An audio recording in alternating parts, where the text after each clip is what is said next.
Yang kedua yaitu min jihatil fa'il atau berdasarkan subjek pelaku. Di sini ada disebut dengan al-fi'lul ma'lum, fi'il ma'lum, dan yang kedua disebut dengan al-fi'lul majhul atau fi'il majhul.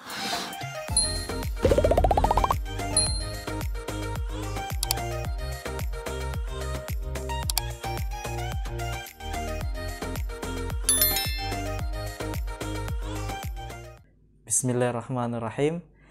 Assalamualaikum warahmatullahi wabarakatuh. Welcome back to Safrul Fajri Official. Khairun nas anfa'uhum linnas. Sebaik manusia bermanfaat bagi semuanya. Sabda Rasulullah sallallahu alaihi wasallam. Baik teman-teman, semoga dalam keadaan sehat walafiat.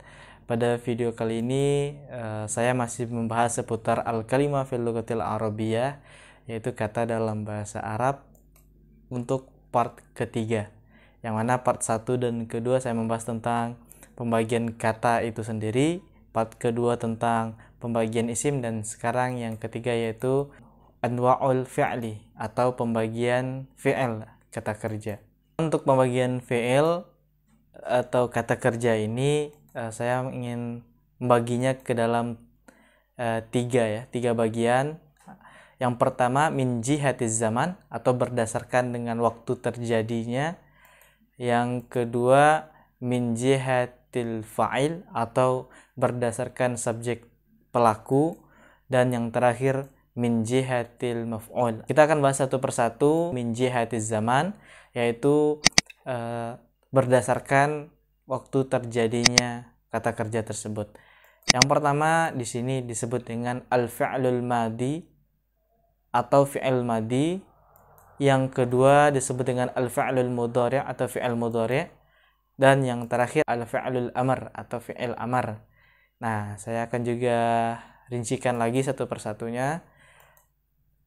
Yang pertama kita mulai dari al-fi'lul madi atau fi'il madi.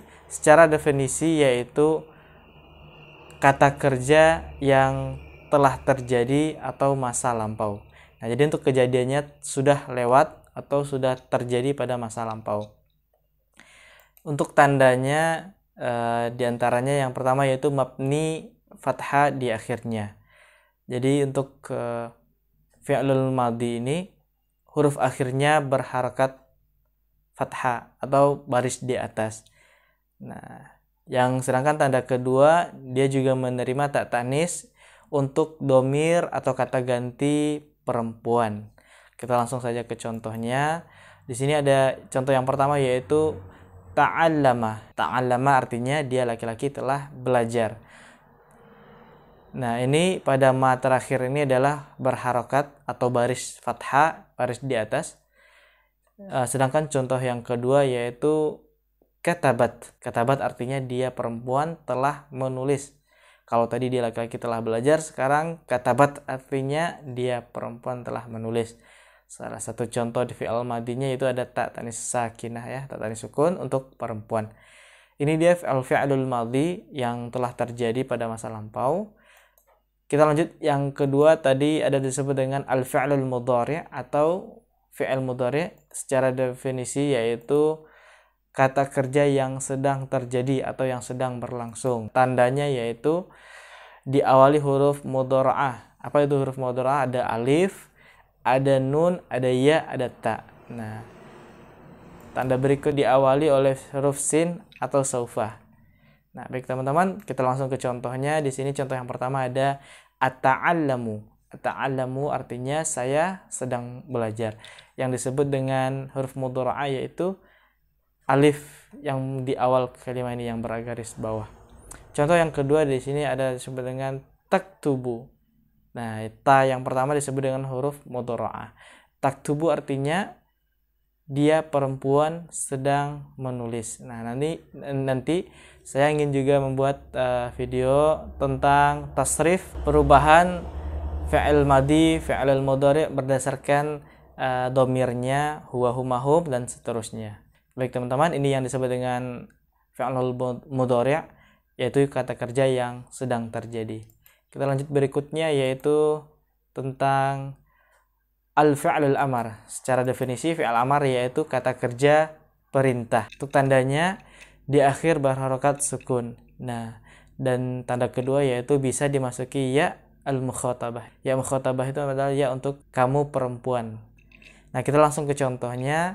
Yang pertama di sini ada yaitu ta'allam. Ta'allam artinya adalah kamu laki-laki belajarlah. Nah, sedangkan contoh kedua ta'allami.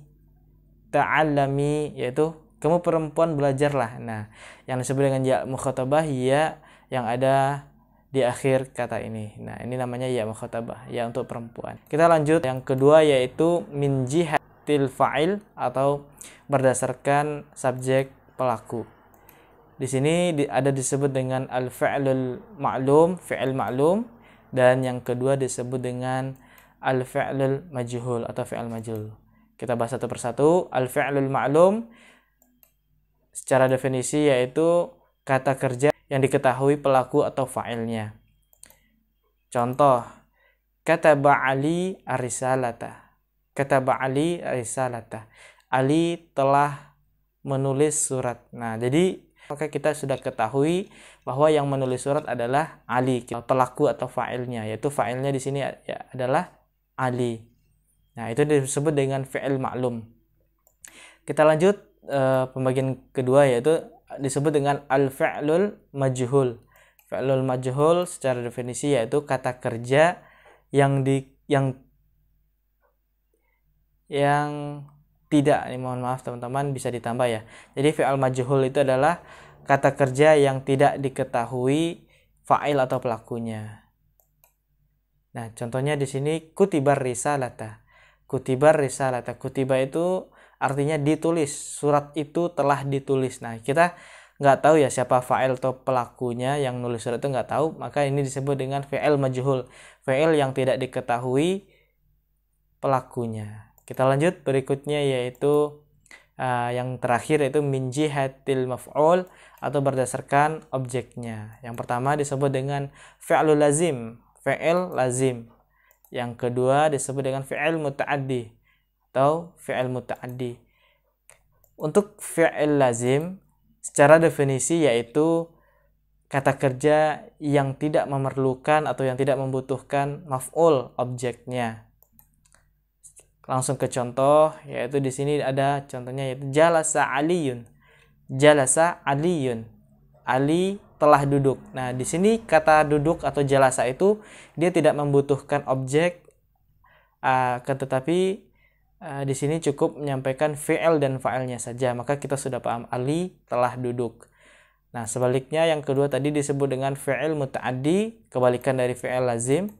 Fi'il muta'addi adalah kata kerja yang memerlukan atau membutuhkan maf'ul atau objek. Contohnya di sini qara'at Fatimatun al-Qur'ana. Qara'at Fatimatun al-Qur'ana. Fatimah telah membaca Al-Qur'an. Nah, kata-kata qara'at ini atau kata membaca dia membutuhkan untuk kepada objeknya. Kira-kira yang dibacanya apa? Jadi di sini yang sebagai maf'ul atau objeknya yaitu Al-Qur'an. Jadi fi'il muta'addi butuh kepada objek atau maf'ulnya. Baik teman-teman, cukup sampai di sini yaitu pembagian isim dari berdasarkan tiga kategori tadi, min jihatiz zaman dari waktu, min jihatil fa'il dari pelaku atau subjek, dan yang terakhir tadi yaitu min jihatil maf'ul dari berdasarkan objeknya. Terima kasih, semoga bermanfaat. Assalamualaikum warahmatullahi wabarakatuh.